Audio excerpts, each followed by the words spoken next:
Assalamualaikum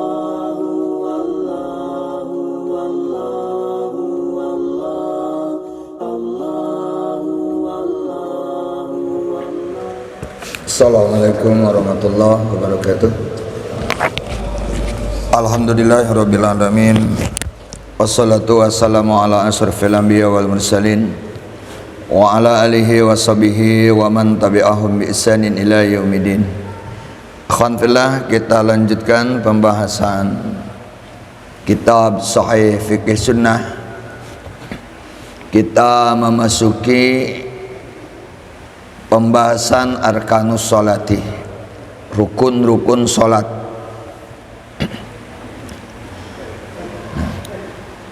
Arkanus sholah aqwalun wa af'alun tatarakabu minha haqiqatus sholah. Fa'idha takhalafa wahidun min hadihil arkan lam tahaqqaq shalah wa lam yu'tadu biha syar'an wa la yujbaru bisujudi sahwi. Yang disebut rukun itu perkataan dan perbuatan yang darinya tersusun hakikat sholat.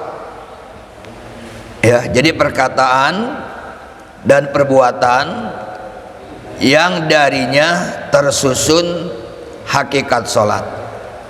Sehingga apabila salah satu dari rukun-rukun ini tertinggal, maka hakikat sholat ini adalah tidak ada, ya, dan tidak dianggap sholat menurut syara, dan tidak bisa diganti dengan sujud sahwi.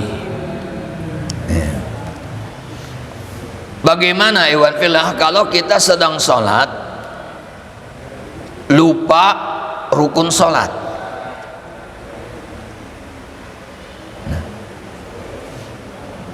Tarku rukni fis sholah. Sekarang bagaimana kalau kita meninggalkan rukun sholat? Nah ikhwan fillah, meninggalkan rukun sholat dalam sholat tidak lepas dari dua keadaan. Ya, tidak lepas dari dua keadaan. Yang pertama, tarkuhu amdan, meninggalkannya dengan sengaja. Ya, meninggalkannya dengan sengaja. Man taraka ruknan min arkanis sholati amdan batalat sholatuhu walam tasih bil ittifaq.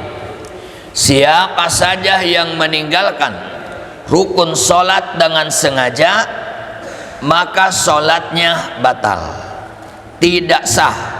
Ini dengan kesepakatan para ulama. Di dalam hal ini tidak ada khilaf, tidak ada perselisihan ya di kalangan para ulama. Orang yang meninggalkan rukun dengan sengaja batal sholatnya atau tidak sah. Yang kedua, tarkuhu sahwan aw jahlan, meninggalkan rukunnya itu karena lupa atau jahlan, karena dia belum tahu kalau itu adalah rukun. Fa in amkana tadarakuhu wal ityanu bih wajaba bil ittifaq. Fa in lam yumkin tadarakuhu fasadat salatuhu indal hanafiyah wa indal jumhur tulga araqatu allati taraka minha aruknu faqat illa ayakuna nasiya takbiratal ihram fa innahu yastanipu min jadidin li annahu lam yadhul fi sholati aslan. Nah ikhwan fillah, siapa ya yang meninggalkan rukun sholat ini karena lupa, ya karena lupa. Nah, jika memungkinkan, ya jika memungkinkan, maka rukun tersebut wajib untuk dilakukan dengan kesepakatan. Jika tidak memungkinkan untuk dilakukan, jadi rukun sholat yang tertinggal ini jika tidak mungkin untuk dilakukan, maka sholatnya batal Ini menurut madhab Hanafi. Tapi kalau menurut madhab jumhur, yaitu madhab Maliki, Syafi'i dan Hambali, sholatnya tidak batal. Tapi rokaat yang rukunnya ada yang tertinggal itu diilgo, artinya dihilangkan rokaatnya. Contoh begini, umpamanya Iwan Filah ya, kita sholat ya langsung Allahu Akbar, takbiratul ihram, kemudian kita baca Al-Fatihah. Nah, kemudian umpamanya ya, kita langsung sujud, lupa ruku. Ya, lupa ruku ini. Nah, kalau kita ingat ya, ingat bahwa ruku itu tertinggal ketika kita sedang sujud. Jadi begitu kita sujud kita ingat, wah, tadi saya belum ruku, maka wajib balik lagi. Jangan dilanjutkan. Wajib balik lagi ya, kemudian berdiri, kemudian ruku. Ini namanya adalah fa'in amkana tadarokuhu wal ityan bi wajaba bil ittifaq. Bagaimana kalau ingat tertinggal rukunya itu pada rakaat kedua? Ya, begitu diingat-ingat, waktu kita masuk rakaat kedua, tadi saya tidak ruku. Begitu selesai baca surat, saya sujud. Ini sebagai contoh, Pak. Nah, kalau ingatnya sudah rakaat kedua, kan tidak mungkin kita bisa ya melakukan ruku pada rakaat pertama karena sudah berada pada rakaat yang kedua. Nah, kalau menurut Imam Abu Hanifah sholatnya batal. Berarti dia harus diulang dari awal. Ini menurut Imam Abu Hanifah. Tapi kalau jumhur ulama tidak batal. Cuma rokaat yang pertama tadi itu dianggap tidak ada. Kita berdiri pada rokaat kedua itu dianggapnya rokaat pertama. Paham gak, Pak? Kenapa rokaat pertama tidak ada? Karena rukunya tertinggal. Jadi tidak perlu diulang, ya, tidak perlu diulang dari awal. Jadi kalau kita pada di rokaat pertama umpamanya ingat tidak ruku atau ingat tidak baca Al-Fatihah umpamanya ya, nah itu sekali lagi rokaat pertamanya itu dihilangkan. Jadi kita berdiri rokaat kedua berarti itu dianggap rokaat pertama. Kalau kita lupanya pada rokaat kedua berarti berdiri rokaat ketiga itu dianggap rokaat kedua. Ya, seperti itu. Itu kalau apa? Kalau tidak mungkin untuk dilakukan. Kecuali kalau lupanya takbiratul ihram. Umpamanya Pak, ada orang ya saking khusyuknya sholat jadi lupa takbiratul ihram. Nah, kalau lupa takbiratul ihram otomatis harus diulang lagi dari awal. Karena kalau lupa takbiratul ihram berarti dia belum sholat. Karena sholat itu diawali dengan takbiratul ihram. Nah, inilah bayah mengenai rukun. Nah, apa saja yang termasuk rukun sholat? Yang pertama, al-qiyamu fil fardi lil qadiri alaih. Berdiri dalam sholat fardu bagi orang yang mampu berdiri. Jadi ulang ya. Jadi berdiri jadi rukun sholat itu hanya dalam sholat fardu. Kalau dalam sholat sunnah berdiri bukan rukun. Karena kalau sholat sunnah boleh kita sholat sambil duduk walaupun bisa berdiri. Tapi kalau dalam sholat wajib selama bisa berdiri tidak boleh sholat dilakukan sambil duduk, apalagi sambil berbaring. Dasarnya apa? Pertama, surat Al-Baqarah ayat 238. Allah Subhanahu wa taala berfirman, wa qumu lillahi qanitin. Ya, berdirilah karena Allah dalam sholat dengan khusyuk. Di sini Allah memerintahkannya itu wakumu, kita harus berdiri. Begitu juga Nabi SAW bersabda kepada ya Imran bin Husain radhiyallahu an. Ini hadis diriwayatkan oleh Imam Bukhari nomor 1117, riwayat Abu Dawud nomor 939, riwayat At-Tirmidzi nomor 369, bahwa Nabi SAW bersabda, "Shalli qa'iman, fa illam tastati fa qa'idan, wa illam yastati fa ala janbin." Salatlah kamu sambil berdiri. Kalau kamu tidak bisa salat sambil berdiri, maka salatlah sambil duduk. Jika salat sambil duduk juga tidak bisa, maka salatlah sambil berbaring. Ya, salatlah sambil berbaring. Wa qad ajma'al ulama ala anal qiyam ruknun fi salatil fardi liman qadara ala dalik. Wa ajma'u ala anal marida yaskutu anhu al-qiyam idza lam yastati'hu wa yusalli jalisan, wa kadhalika yaskutul qiyam amman yumkinuhu lakin yashukku alaihi masyaqqah asyadidah aw yahsabihi ziyadatu maradihi aw tabatu bur'uhu. Sudah sepakat para ulama ya bahwa berdiri adalah rukun di dalam sholat wajib bagi orang yang mampu untuk berdiri.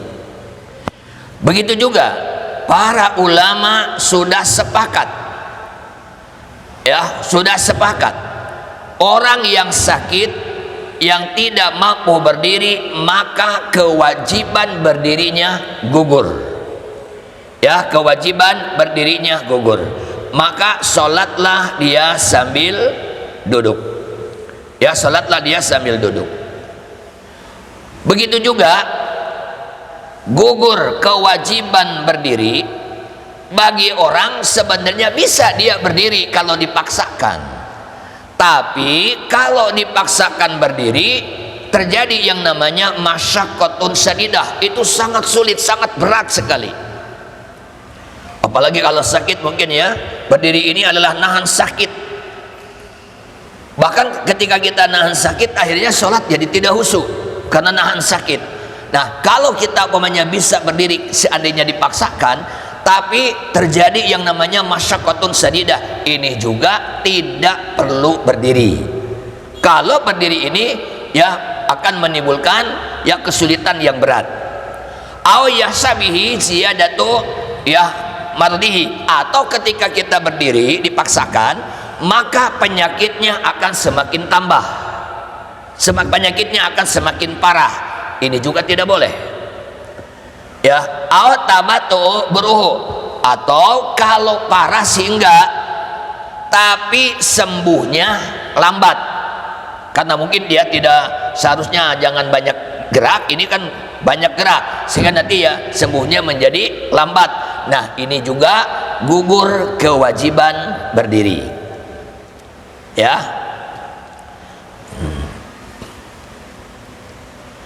Dalam hadis dari Anas bin Malik, qol saqata salam an parsin, ya. Fajuhisha syaqquhu al-aiman. Nabi dulu pernah jatuh dari kuda, Pak. Pernah jatuh dari kuda, kemudian yang sebelah sininya itu nih lecet, ya lecet. Padahal alaihi na'uduhu. Lalu kami datang ke rumah Rasulullah SAW yaitu menjenguknya. Nah, ketika para sahabat menjenguk Nabi SAW, fahadaratis shalah, lalu datanglah waktu sholat. Fasalla bina qa'idan, lalu Nabi mengimami kami sholat dalam keadaan duduk. Ya, Nabi itu duduk. Fasolaina wara'ahu qu'udan, dan kami pun semua sholat di belakang beliau dalam keadaan duduk. Ini hadis riwayat ya Imam Bukhari dan yang lainnya. Qala Ibnu Qudamah, Al-Imam Ibnu Qudamah rahimahullah ta'ala, beliau berkata, wa zahir annahu lam yakun ya yu'jiju anil qiyam bil kulliyah, lakin lama syaqqa alaihi al qiyam saqata anhu fakadalika yaskutu an ghairi. Kata Imam Ibnu Qudamah, Nabi waktu jatuh dari kudanya, ya, itu bukan Nabi sama sekali tidak bisa berdiri, ya, bukan sama sekali tidak bisa berdiri. Seandainya dipaksakan bisa, tapi terjadi masyaqqah, ya, karena masyaqqah maka Nabi SAW sholatnya adalah duduk. Begitu juga, ya, yang lainnya. Jadi ini bukan khusus untuk Nabi saja. Jadi siapapun, ya, kalau kita kondisi sakit, kalau berdiri sebetulnya bisa, tapi terjadi masyaqqah maka tidak perlu berdiri. Kemudian ada fawaid, ada beberapa faidah yang perlu kita ketahui. Yang pertama, tajuzu salatun nafilah ala rahilah fi safari mutlaqan sawaun kana safar tawilan am qasiran wala tazud fil hadar wa qad taqaddam hada bi syarti istiqbalil qiblah. Boleh Pak salat sunnah di atas kendaraan ketika kita sedang safar secara mutlak. Maksud mutlak itu baik safarnya jauh ataupun safarnya dekat. Tapi tidak boleh sholat sunnah di atas kendaraan kalau kita tidak safar. Umpamanya Bapak, ya, di depan rumah atau di garasi ada mobil, saya mau sholat sunnah di atas mobil, ya ngapain? Jadi kalau tidak safar nggak boleh, ya, tidak boleh. Kemudian tajuzu sholatu nafilah jalisan walau min ghairi udrin lakin sawabul qaim akbar fa sholatul qaid ajruha ala nisbi min sholatil qaim. Sholat sunnah boleh dilakukan sambil duduk walaupun tidak ada udur, ya, tapi sholat sambil berdiri lebih utama, dan pahala sholat orang yang sambil duduk pahalanya separuh pahala orang yang sholat sambil berdiri. Jadi kalau bapak-bapak, ya, sholat sunnah males berdiri, saya mau duduk aja, boleh Pak, boleh kalau sholat sunnah. Cuma kalau, ya, dilakukan sambil duduk pahalanya 50% Pak, ya, 50%, ya, tapi alhamdulillah masih dapat walaupun cuma 50%. Ini dalam sholat sunnah. Dalilnya dari mana? Hadis dari Imran bin Husain radhiyallahu an. Dia berkata, sa'altu Rasulullah sallallahu alaihi wasallam an salati rajul qa'idan. Saya pernah bertanya kepada Rasulullah sallallahu alaihi wasallam tentang sholat seseorang sambil duduk. Faqala Nabi sallallahu alaihi wasallam, lalu beliau menjawab, in sholat qa'iman fahuwa abdol. Jika dia sholat sambil berdiri itu lebih utama.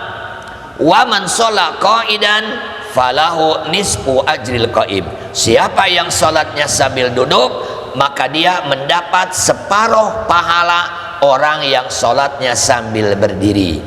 Wa man sholat qana'iman, dan barang siapa yang sholatnya berbaring falahu nisfu ajril qa'id, maka pahalanya separuh orang yang sholatnya sambil duduk. Apa ya? Pernah belum sholat sunnah sambil duduk? Pernah, ya? Silakan, ya, silakan sholat sunnah. Cuma tadi, ya, 50%. Pernah nggak sholat sunnah sambil berbaring? Tiduran berbaring. Nah, kalau sholat sunnah sambil berbaring berarti separuhnya lagi dari sholat sambil duduk, berarti seperempatnya pahalanya. Ini, ya. Kemudian iwan billah, dan boleh, ya, boleh sholat nih Wa yu'ayyidu hadzal umum masabata min anna salam kana yusalli nafilah jalisan ka hadis Aisyah. Anna salam lama badana wasakula kana aksaru salatihi jalisan. Karena Nabi sendiri Pak, ya semakin tua Nabi itu badannya itu semakin gemuk. Ya, jadi badan Nabi itu semakin gemuk sehingga badan Nabi itu merasa berat. Maka Nabi sering sholat sunnahnya itu sambil duduk. Ya, sambil duduk. Kemudian bagaimana kalau kita sholat sambil duduk itu ya karena ada uzur, ya karena ada uzur. Nah, kalau sholat sambil duduk karena ada uzur, sholatnya sama sekali pahalanya tidak dikurangi, ya tidak dikurangi. Kalau kita sholat sambil duduk itu baik dalam sholat wajib ataupun dalam sholat sunnah tidak dikurangi. Kalau kita sholat sambil duduk itu karena ada uzur. Dasarnya apa? Dasarnya adalah sabda Nabi SAW dalam hadis riwayat Imam Bukhari nomor 2996. Man marido aw safaro kutiba lahu makana ya'malu sahihan mukiman. Siapa saja yang sakit atau safar, maka dituliskan untuknya, ya dituliskan untuknya, nah seperti amal yang ia lakukan ketika ia sehat atau ketika ia mukim. Maksudnya begini ya, kalau kita banyak iwan sedang sakit sholat sambil duduk, maka pahalanya sama seperti sholat sambil berdiri ketika kita sehat. Kalau kita safar, sholat dikosor, sholat duhur menjadi 2, sholat asar menjadi 2, sholat isya menjadi 2, pahalanya sama seperti sholat isya ya 4 rakaat ketika kita tidak safar. Makanya Pak ya, jangan punya pikiran, wah kalau kita sholat sedang safar dikosor, ya duhur jadi 2, berarti pahalanya juga ya dipotong. Tidak, ya tidak dikurangi, pahalanya sama. Ya sama. Kenapa? Karena ketika safar ini adalah memang ketentuan hukumnya seperti itu. Jadi tidak dikurangi pahalanya. Ya. Kemudian dalam salat sunnah ini iwatbillah yajuju ayastabtihal qiraah fi nafilah qa'idan summa yaqumu bitifaqil ulama. Boleh Pak, kita sholat sunnah ini duduk dulu ya, rakaat pertama kita duduk, Allahu Akbar sambil duduk, bacalah doa iftitah, Fatihah, lalu baca surat. Nah, surat yang kita baca ini tidak diselesaikan waktu duduk, boleh sebagian dibaca sambil berdiri. Paham maksudnya?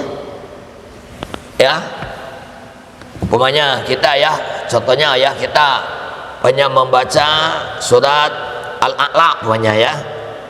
Nah begitu kita banyak ya baru sampai banyakkan ayat kelima umpamanya kan. Nah ayat ke-6-nya kita berdiri. Ya ayat ke-6-nya berdiri. Jadi diselesaikan surat tersebut sambil berdiri. Nah setelah berdiri kemudian nanti biasa ruku, i'tidal, sujud. Rakaat kedua duduk lagi, ya duduk lagi, baca lagi Fatihah, baca lagi surat. Nah nanti tinggal separuhnya berdiri lagi. Boleh ini. Pernah surat seperti itu? Belum pernah. Ya begitu juga kebalikannya. Pertamanya kita berdiri dulu, berdiri ya biasa, kemudian ruku berdiri, kemudian baca surat ya setelah Fatihah. Nah kemudian separuhnya lagi kemudian kita duduk. Jadi tidak diselesaikan ya semua ketika berdiri, kita duduk, diselesaikan kemudian biasa ruku sujud. Ya begitu juga rakaat ya keduanya seperti itu. Jadi boleh duduk dulu kemudian berdiri, boleh berdiri dulu kemudian duduk. Kalau ada yang bertanya, terus pahalanya gimana Ustaz? Pahalanya berarti 3/4. Ya, kan kalau duduk murni kan 50, ya. Nah, kalau berdiri 100 berarti kalau dibagi 2 berarti 2/3-nya atau 3/4-nya pahalanya, Pak. Coba kalau Bapak mau nyobain boleh, Pak. Ya, sholat seperti itu. Tapi Nabi ya dulu bacaannya panjang, baca suratnya. Ya. Coba kalau kita banyak bacanya, qul ya ayyuhal kafirun la a'budu ma ta'budun, terus berdiri kan ya. Nah, sudah berdiri baru dilanjutkan. Ya, kalau yang pendek-pendek begitu mah, Pak. Ya, tapi pada dasarnya ya boleh-boleh saja. Ya, pada dasarnya boleh-boleh saja. Kalau dulu Nabi Shallallahu Alaihi Wasallam ya dijelaskan di dalam hadis itu, yaitu dalam hadis riwayat ya Imam Bukhari dan riwayat Imam Muslim, hadis dari Aisyah radhiyallahu anha, anna Rasulullah Shallallahu Alaihi Wasallam kana yusalli jalisan.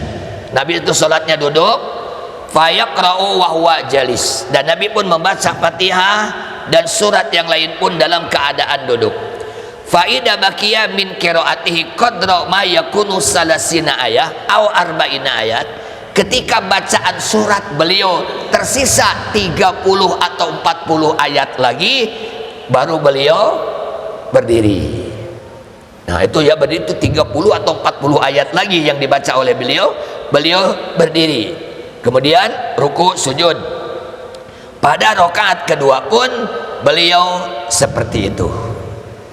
Ya, seperti itu. Nah, ini dalil yang menunjukkan kebolehannya. Kemudian kalau kita sholat sambil duduk, cara duduknya yang paling utama seperti apa? Ya, seperti apa? Nah, man sholla jalisan fal abdul ayajlisa ala hayati julusihi li tasyahud wa yabtarishu fi halil qiyam wa ruku' li itlaqi hadis Imran wa Aisyah al-muttaqaddimain.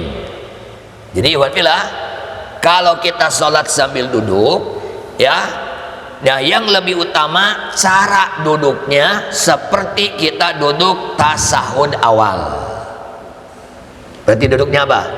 Iftirosh duduknya ya, seperti kita tasawuf awal, itu yang lebih utama.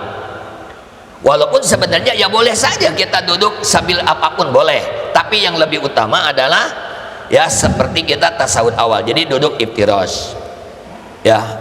Bahkan boleh banyakkan duduknya sambil sila, karena Nabi pun dulu tarobu, artinya sila duduknya, terutama kalau ada udur ya, ada udur, ada penyakit boleh. Adapun kalau ama ya mutul rijlain fil julus fi shalah fala yajud. Tapi kalau melonjorkan kaki jangan. Ya, kita sholat sambil duduk, Pak, tapi kakinya begini gitu ya. Nah, kekiblatkan ini nggak boleh kecuali kalau ada udur. Ada udur, mungkin kakinya sakit, kalau ditekuk banyak kan, Pak. Ya, kalau digini sakit. Nah, hanya dilonjorin, nggak apa-apa kalau ada udur. Tapi kalau tidak ada udur, jangan. Ya, kalau dilonjorin begini, gitu. Kemudian, bagaimana kalau sholat sambil berbaring? Nah, kalau sholat sambil berbaring, caranya persis seperti mayat ya dikubur. Jadi kepalanya kemana? Nah, kepala ke sana, Pak ya. Jadi kita begini nih. Kalau kita sholatnya mau sambil berbaring, ya. Tapi saya sampai hari ini belum melihat sih di masjid ada orang sholat sambil berbaring gitu kan ya. Kenapa? Karena masih bisa berdiri. Nah, kemudian al-qiyam fil faridah fi ta'irah was safinah. Bagaimana, Pak, kalau kita umpamanya naik pesawat? Ya, naik pesawat atau safinah. Kita naik perahu. Apakah ketika kita sholat di pesawat harus berdiri? atau kita sholat di atas perahu atau di atas kapal laut, apakah kita harus berdiri? Jawabannya, man kana fi ta'iratin aw safinatin fayajibu alaihi al-qiyam fi sholatil faridah inistata'a fa in hafas sukut awil gorku wa nawi dalik fahuwa ghairu mustati lil qiyam falahu ayusaliya jahrisan imaan birukuin wa sujudin. Siapa saja yang berada di atas pesawat atau berada di atas perahu wajib berdiri dalam sholat wajib jika dia mampu berdiri, ya, jika mampu berdiri.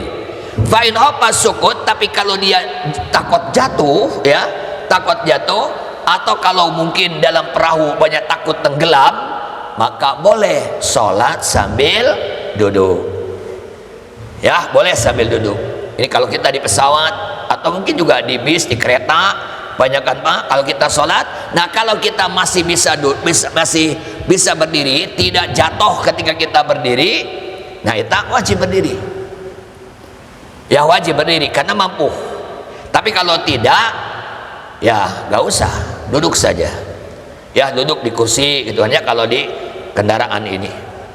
Saya dulu pernah, ya, dengan teman berdua ke Surabaya, karena penuh kalau dulu kan, walaupun ekonomi, ya, waduh, masya Allah, berjubel kalau dulu makan kereta itu. Saya sholat Pak di sambungan, ya kan, begini-gini di sambungan ini kan, ya, gitu kan. Hanya sholat berdiri dua berjamaah, hanya saya mau nyungsep, gitu kan, ya. Karena pas ini turun ininya gitu kan, mau nyungsep, akhirnya apa? Saya bilang ke teman, ya, berarti kita nggak bisa. Ayo kita sholatnya sambil duduk. Dicoba dulu Pak, dicoba dulu. Nah, kalau kita masih bisa, oh berarti kita lanjutkan. Ternyata mau nyungsep Pak, terutama ketika ruku, ya, ini berarti kita nggak bisa. Baru kita duduk, gitu ya. Nah, ini pada dasarnya ya seperti itu. Karena Nabi SAW pernah ditanya tentang sholat di atas perahu.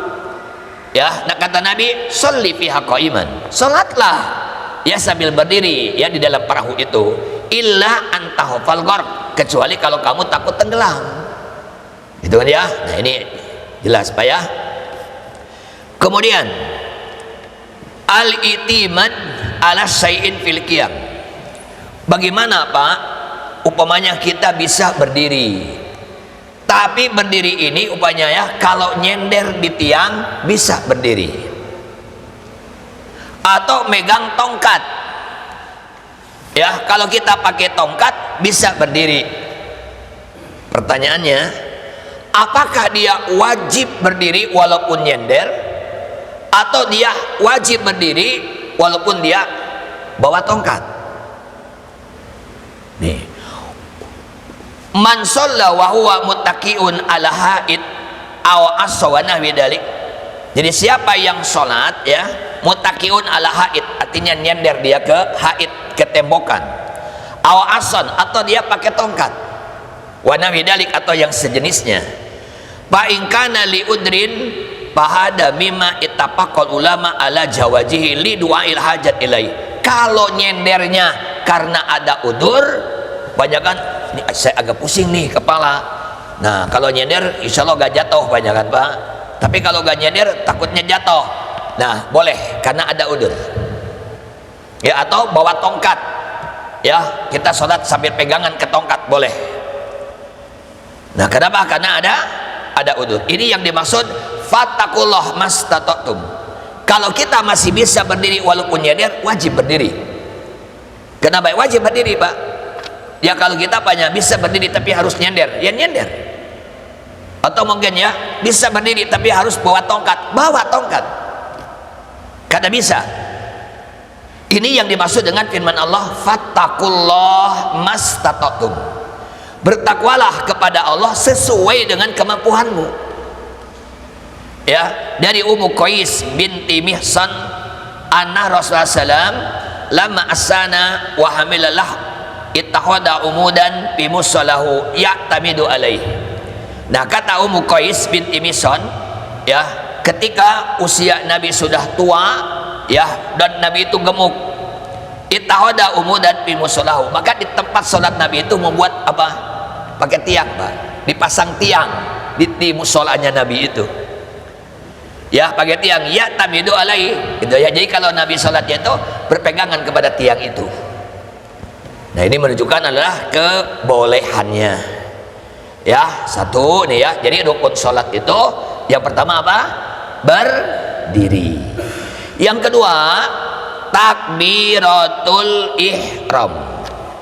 Ya, takbiratul ihram. Apa arti takbiratul ihram? Arti takbiratul ihram itu takbir yang mengharamkan. Kenapa disebut takbir yang mengharamkan? Karena kalau kita sudah mengucapkan Allahu Akbar yang tadinya halal jadi haram. Mana ngobrol, bicara, halal enggak? Halal. Tapi kalau sudah kita Allahu Akbar, haram kita bicara, haram ngobrol.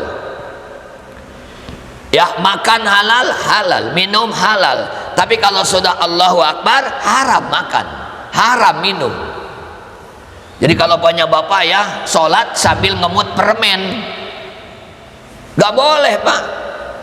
Kalau sudah Allahu Akbar, permen itu sebelum takbiratul ihram harus dikeluarkan. Jangan Allahu Akbar tapi sambil ngemut, itu makan namanya, gak boleh. Maka disebut takbiratul ihram. Ya, ini adalah sudah sepakat seluruh ulama, takbiratul ihram adalah rukun di dalam sholat. Ya, rukun di dalam sholat. Pertama, Nabi SAW bersabda dalam hadis riwayat Imam Abu Dawud dan yang lainnya, miftahus sholah at-tuhur wa tahrimuha at-takbir wa tahliluha at-taslim. Kunci sholat adalah bersuci, ya. Awal sholat adalah takbir dan akhir sholat adalah mengucapkan salam. Jelas ya? Begitu juga Nabi SAW bersabda kepada orang yang sholatnya salah. Kata Nabi, idza kumta ila sholah fakabbir. Apabila kamu berdiri ingin melaksanakan sholat, maka takbirlah. Maksudnya takbiratul ihram. Ya. Kemudian hadis ya, di hadis lain disebutkan, yaitu dalam hadis riwayat Imam At-Tabrani dan yang lainnya, bahwa Nabi SAW bersabda, innahu la tatimu sholatun li ahadin minan nas hatta yatawadoa.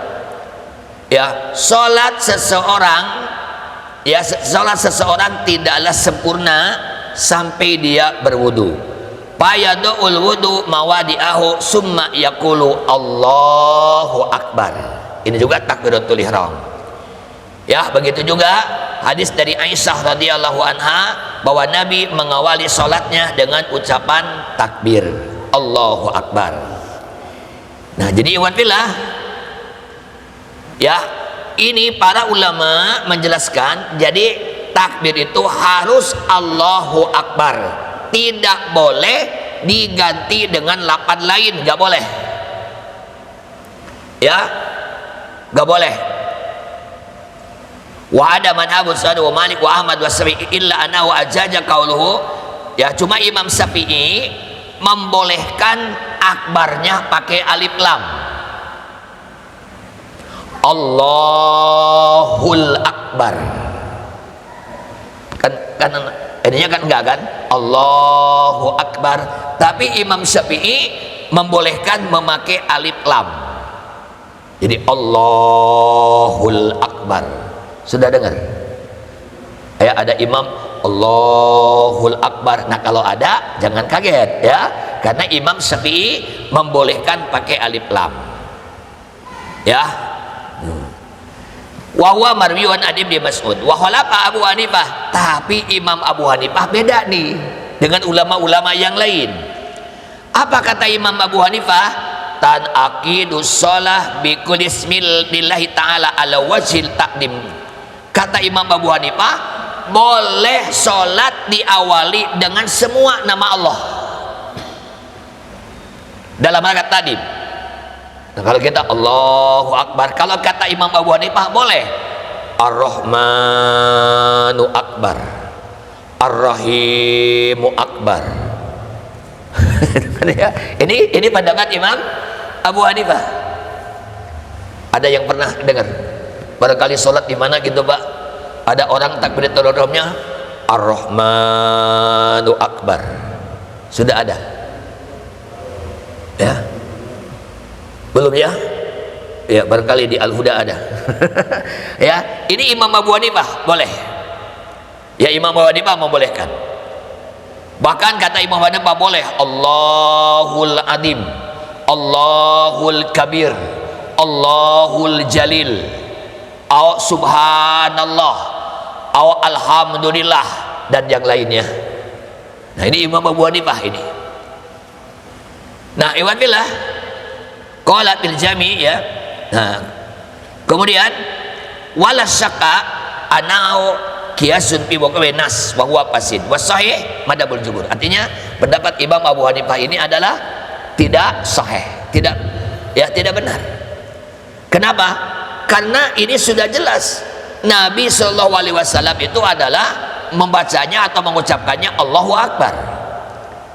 Ya, Allahu Akbar seperti tadi disebutkan dalam hadisnya, sumayakulu Allahu Akbar. Ya, Allahu Akbar. Tidak ada hadis yang menyebutkan Allahul Jalil, Allahul Kabir, Allahul Adim. Tidak ada. Dan ya, tidak ada. Allahu Akbar. Juga tidak ada yang namanya Ar-Rahmanu Akbar, Ar-Rahimu Akbar, gak ada. Jadi kita ikutilah pendapat jumhur. Ya, jumhur. Kemudian la yasihu bi ghairil arabiyah. Tidak boleh takbiratul ihram diucapkan bukan dengan bahasa Arab. Gak boleh. Wah, rame ya kalau ada terjemahnya Pak. Ya. Jadi tidak boleh. La yasihu takbir bi ghairil arabiyah lil qadir alaihi wasallam inna makana yukabbir bil arabiyah. Tidak boleh pokoknya. Coba Pak, kalau imamnya pokoknya ya orang Sunda. Ya. Allahu Akbarnya pakai bahasa Sunda. Allah nu Maha Ageung. Di belakangnya orang Padang. Allah nan gadang. Orang Jawa, orang Madura. Wah, rame nanti sholat Pak. Kalau pakai terjemahnya. Ya. Kalau diterjemahkan, kalau memakai bahasa yang bukan bahasa Arab. Makanya di sini dijelaskan tidak sah ya membaca takbiratul ihram bukan dengan bahasa Arab, kecuali kalau orang nggak bisa. Kira-kira ada nggak Pak orang nggak bisa ngucapin Allahu Akbar? Kira-kira ada nggak? Kayaknya nggak ada sih, kecuali orang. Nah, kalau bisu makan bukan hanya Allahu Akbar saja kan? Ya, ucapan yang lain juga nggak bisa. Mau diganti dengan bahasa apapun ya nggak bisa. Allahu Akbar kan mudah. Bahkan sekarang orang yang bukan muslim aja suka mengatakan Allahu Akbar mah udah bisa dia. Jadi ini adalah ya karena di kita saya yakin semuanya bisa mengucapkan Allahu Akbar, maka harus menggunakan Allahu Akbar. Tidak boleh diganti dengan yang lain. Ya. Sudah bunyi belum? Hah? Pertanyaannya apa? Nanti habis adzan apa gimana? Oh, gak apa-apa. Ya, silakan. Kalau ada pertanyaan silakan Pak. Berkaitan dengan rukun pertama sama rukun kedua, silakan. Kalau ada pertanyaan. Saya mau nanya masalah misalkan kita menemui imam sedang rukuk ya. Nah, kita takbiratul ihram itu misalnya kita Allahu Akbar, ada yang bilang Allahu Akbar, jadi imam apakah dua-duanya itu masuk takbiratul ihram? Iya. Kan Allahu Akbar. Kalau Allah yang disebut takbiratul ihramnya kan adalah Allahu Akbarnya. Ya. Adapun kalau meletakkan tangan di sini itu kan bukan rukun. Ya. Ini adalah hukumnya sunnah. Jadi kalau banyak kita Allahu Akbar kemudian ikut ruku, ini adalah sunnah. Tapi seandainya kita langsung Allahu Akbar langsung ruku sah juga ya, karena kalau meletakkan tangan di dada ini bukan termasuk rukunnya. Rukunnya hanya ucapan Allahu Akbarnya. Tapi kalau kita ingin mendapatkan ya pahala ya kita enggak langsung, jadi lebih utama Allahu Akbar langsung kita ikut ruku itu ya. Tapi seandainya ini boleh saja, wallahu a'lam. Padahal Ini dan penuh juga bakat yang sedang dalam sebuah. Nah, pada saat itu dia sampai di bakat ini ada biasa itu tuh adalah yang berjalan kan. Nah, terus ini mengajar orang suku nggak pada jadi kan matahari kan mundur terus ya dari kata di timur ya atau matahari gitu kan. Yang kelihatan terang terus kan. Terus dia bingung pikiran sebenarnya kali waktu sholat berangkat mundur lagi gitu kan, subuhnya gitu kan. Akhirnya dia nanya gimana sholat subuhnya ya gitu kan. Terus satu lagi kita Arab kan biasa ada pengajian ada apa untuk ukuran lagi. Ini dia langsung datang masjid kan, lewat Baghdad langsung ke atas ke Turki ke atas dan mana. Akhirnya sana sekitar waktu subuh gitu kan. Pertanyaannya itu kondisi seperti apa cara sholat subuhnya ya. Dan yang kedua jika sampai di sana waktu subuh misalkan apakah perlu diulang lagi karena sudah sholat dengan kendaraan atau gimana? ya, kalau masalah salat subuh ya kan pertama ya, salat subuh kan tidak bisa dijamak.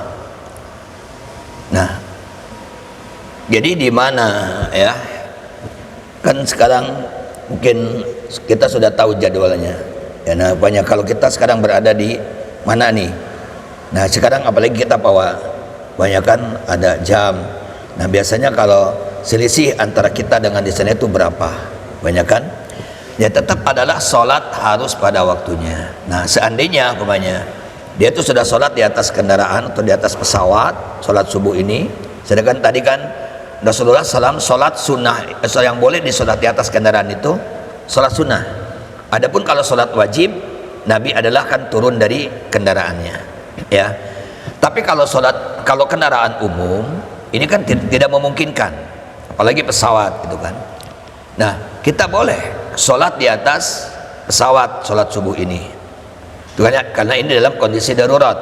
Nah, begitu sampai di sana ya tidak perlu diulang lagi sholatnya karena sholatnya sudah sah itu.